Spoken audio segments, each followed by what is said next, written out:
Hold on, damn it. I'm trying to make a video here. Y'all have to excuse us, folks. I made Grandma Shart awfully mad. All I did was put some ants in her leotards. You know, I just figured she's going to do them little aerobic exercises. Least I can do is help her get them little pudgy legs off the ground. Hold on a minute. This kind of reminds me of how we met when I used to stagger into the wrong restroom all the time. We met up close, personal. Chad, they don't need to know all that. Hold on a minute. Quit beeping. I've got to do this video. We'll get kinky in a minute. Chad. All right, now. All right, well, we're going to finish up our series on gardening. If I can keep from getting beat long enough. Now, I forgot to say a couple of things last time. I'm going to hit on this time right quick before I start on your yard and the trees. Now, you need to put calcium, some form of calcium under tomatoes. If you don't, it'll rot before it gets ripe. When they rot, you ever see a tomato get rot before it gets ripe? That's what it is. It's a lack of calcium. It's a calcium deficiency.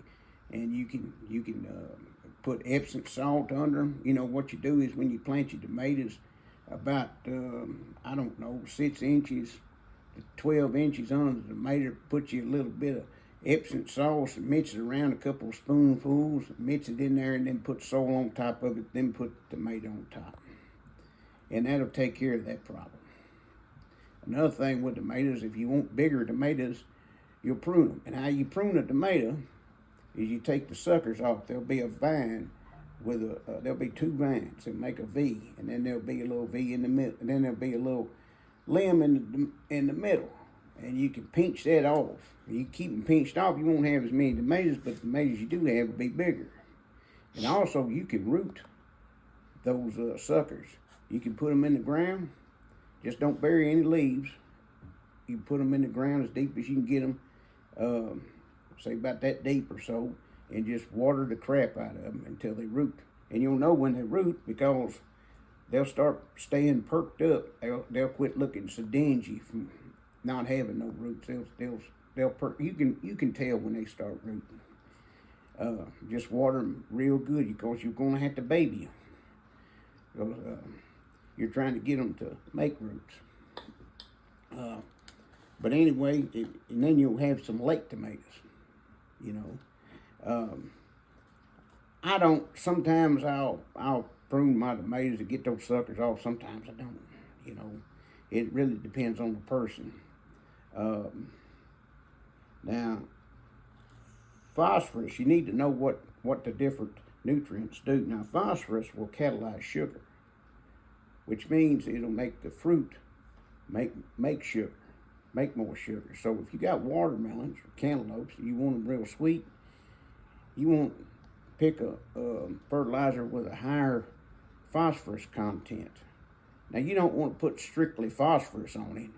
Just like you won't everybody's always talking about ammonium nitrate. You know, man, that stuff, you need to be careful with that. It's better just to use an all-around fertilizer. Because ammonium nitrate ain't doing nothing for the root system.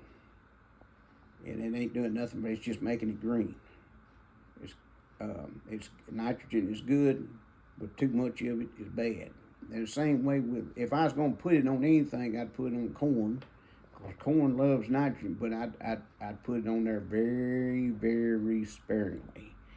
And I'd make sure it didn't touch the corn. It ain't worth it ain't, you're taking a chance. It ain't worth the chance to me, burning up my plants. So, I mean, I'd pick up, like I said, with my watermelons and cantaloupes and pumpkins, stuff like that, I'd try to pick something with a little bit higher phosphorus rate. It's just like if you're planting flowers. Potassium makes blooms. Potassium forces plants to bloom more. So if you want flower, you got flower bed, you want something with high potassium rates. And you can go to Walmart and get you something like Super Bloom or Bloom Plus. That's what that is. It's a high potassium fertilizer, and it will make them bloom. I don't want leaves on flowers. I want blooms. You know, this stuff at Walmart's called Super Bloom or Bloom Plus or something like that. Now, a lot of people put leaves in their garden. That's a bad idea. You don't believe me? Take a pile of leaves and put them out there in your yard all winter. And then next summer, you know, when you chop them up and get rid of them, try to get grass growing there again. They're full of acid. And we've talked about acid. They're full of acid. If you must put leaves and tree leaves in your garden, you need to chop them up real fine. You need to bury them, and you need to put lime or fertilizer on them, make them rot real quick, and put some water on them before you bury them to make them rot as fast as possible. I don't put no tree leaves in mine at all. It's too risky. They got too much acid in them. A lot of people think, well, the wood's dirt. Oh, I put some wood's dirt in. That's some good soil. Well, it may be. But wood's dirt, guess what's been rotting on there all winter long and all through the years? Dang leaves. It's got full of acid. If you must bring in some outside soil, bring it in like from a river or a creek right here. All right, I'm not no artist, but right here you got the river, and then a lot of times by a river or creek you'll have a little mound of soil, and it'll be like a loamy soil, and you get some of this. This is as close to virgin soil as you're going to get.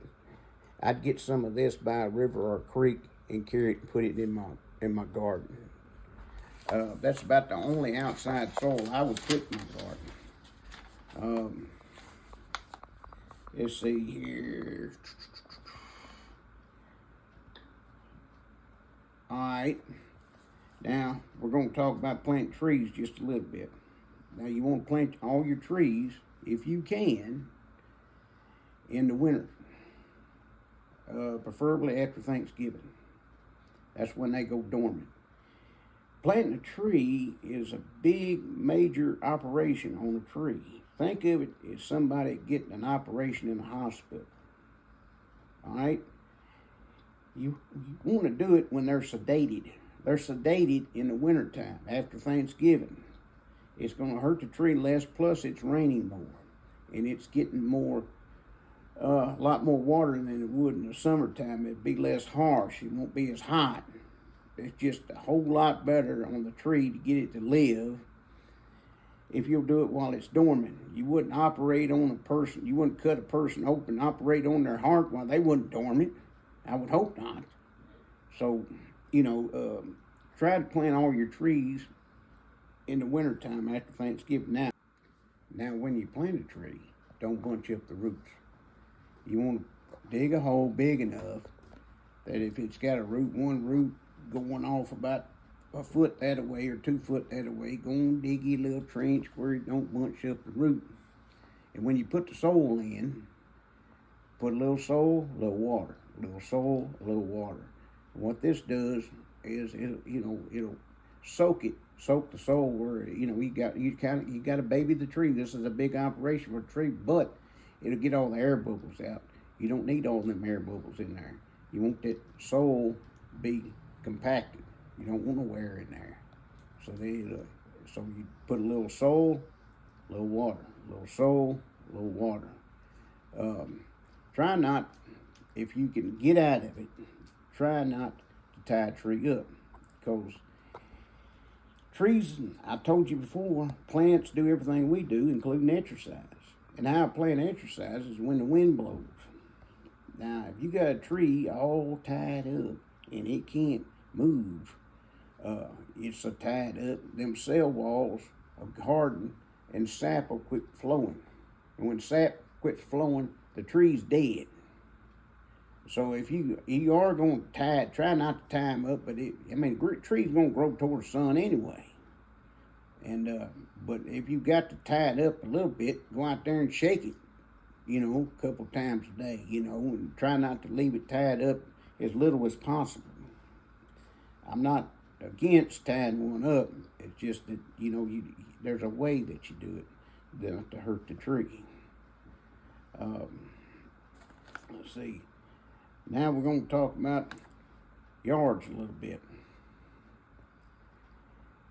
Yes, I agree with mulching mowers and all that, but at least once a year you need to dethatch that yard. If you're really serious about growing a lush green yard, about once a year at least, you need to dethatch it. You need to go somewhere, co-op or somewhere, and buy you a good dethatcher.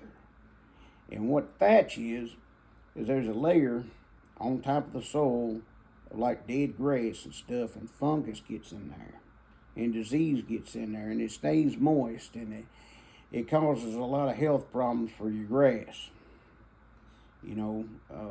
I fully believe in putting organic matter in the soil, but you don't need too much. You'll have a bunch of fungus out there, and this will cause a lot of problems. So dethatch your yard at least once a year. Swap from 6-12-12 to triple 15 to triple 13. Just swap between all-purpose fertilizers, because what a yard will do is it'll get used to one fertilizer. Then you go out there and you put it down and it don't look like it did anything. But if you'll swap up between good all-purpose fertilizers, then you won't have that problem. A lot of people that grow yards are big in ammonium nitrate. No, because it ain't doing nothing but greening it. It ain't doing a darn thing for the root systems in other systems in the grass. You need a good all-purpose fertilizers. Once a year in the wintertime, lime it. Get you some soil samples. Find out what the acid levels on your yard is. I showed you how to do this in the previous video, and send it off and find out how much lime you need. Because if you don't lime it, you won't be getting more bang for your buck on your fertilizer. Now, also, you need to lime in the wintertime, because it's going to take it about 3 months to work. So let that lime be working during the wintertime. You want fertilizer, you probably need fertilizer. Good rule of thumb is 500 pounds an acre. Acres, like I told you in the previous video, 43,560 square feet. Measure your yard, and figure out how much fertilizer you need. You want to try to fertilize I'd rather underdo it than overdo it. You want to fertilize about, I do it about once a month. And I do it right after I did it. I'd either do it right before rain or right after it. I would water, because you won't get that fertilizer melted and in the ground where the sun's already going to rob you blind enough. You don't want that fertilizer just be sitting out there.